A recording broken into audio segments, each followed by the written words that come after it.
Exhibicionismus, jo. Co to kurva je? To je to, co děláme my dva v parku, Frupo. Aha. OK, no. Detachment beats. Zdravím všechny stejný kokoty, co běhají po parku a stahujou si kalhoty. Zdravím všechny stejný kokoty, co běhají po parku a ukazujou kalhoty. Zdravím všechny stejný kokoty, co běhají po parku a roztahujou kabáty. Zdravím všechny stejný kokoty, co běhají po parku a ukazujou banány. Jsem obyčejný člověk, jenom přes den. V noci se ze mě stává postrach všech žen. Jsem nepředvídatelný magor, exhibicionista, narcistický psychopat. Jsem naléčený případ, ale utek bych, i kdyby tam bylo 1000 mříží. Nohy se mi kříží, propadám touhou se slíknout před nějakou pěknou vyžlí. Začal to už dětství, musel jsem se svlékat, furt se ukazovat na hej, nemohl jsem si přestat. Moje máma mě za to začala trestat, ale já jsem tomu ještě víc začal propadat. Zrušuje mě křik žen, když jsem při ukájení přistižen všema ženama zavržen. Zrušuje mě křik žen, když jsem při ukájení přistižen všema ženama zavržen. Moje první příhoda, řekl jsem, udělám si výlet, mě příroda. Yeah, skončil jsem v parku a vylít jsem si ženu. Chvíli jsem se rozmýšlel a už se za ní ženu. Chvátám za ní a rozepínám kabát. Cítím sobě blaho, začínám řvát.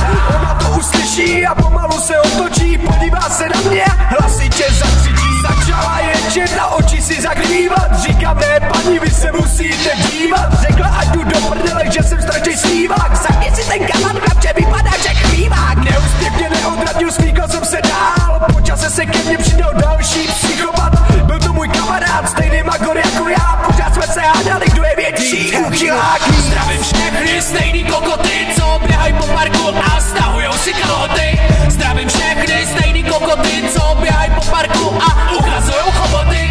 Zdravím všechny stejný kokoty, co běhají po parku a roztahujou kabáty. Zdravím všechny stejný kokoty, co běhají po parku a ukazujou banány. Zdravím, já jsem starý a jsem stejnej debil. Kdybych se neslíkal, jako bych nežil. Svlíkání miluju, je to moje hobby. Santovi jsem vyděsil všechny jeho soby. Na základní škole byl jsem známej prasák. Nosil jsem kabát jako nějaký pasák. Pod kabátem nic, jenom nahý tělo. Když jsem viděl ženskou, celý se mi chvělo. Moje první akce byla vedle školy. Vyděsil jsem ženskou, co uklízela schody. Moje druhá akce proběhla s Frupem. Teď už si ve dvojci po parku dupem. Děsíme maminy a děsíme báby. Ženský si zvykli a teď to mají rády. Choděj sami do parku v určitej čas. Choděj tam dobrovolně, chtěj to vidět zás. Zdravíme všechny stejný kokoty, co běhají po